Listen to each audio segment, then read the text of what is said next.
Bonjour, splendide, tout ce jaune autour de la maison. Vive le pissenlit, comme je l'ai dit l'autre jour, et donc vive la cramaillotte. C'est très très long à préparer. J'étale donc, je cueille 10 ou 20 fleurs de pissenlit à la fois, puis je reprends une autre activité. En général, je fais des préparations avec 1 litre d'eau. J'ajoute un citron complet, coupé en morceaux. Si vous n'avez que du jus de citron, c'est parfait aussi. J'ai trouvé un jour une bouteille de jus de citron bio avec du gingembre.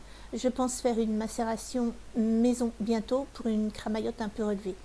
Il me restait des clémentines, j'en ai mis 2, on peut mettre des oranges aussi. Maintenant que mon saladier est prêt à recueillir progressivement les fleurs de pissenlit, je m'installe. Le but étant de ne conserver que le capitule, c'est-à-dire l'ensemble des fleurs jaunes qui constituent ce qu'on appelle traditionnellement une fleur de pissenlit.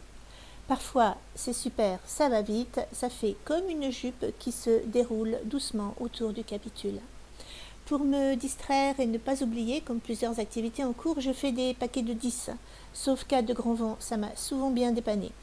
Il y aura au final 210 fleurs.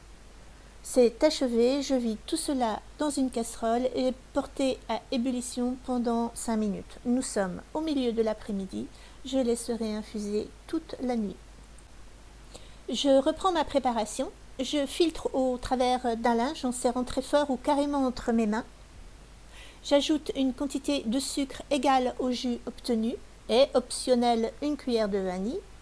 À partir de là commence une cuisson plus ou moins longue. Mon repère pour les gelées, c'est cette goutte qui refuse de descendre de la cuillère. À ce stade, vous avez une cramaillotte très fluide que vous pouvez ajouter dans vos yaourts par exemple.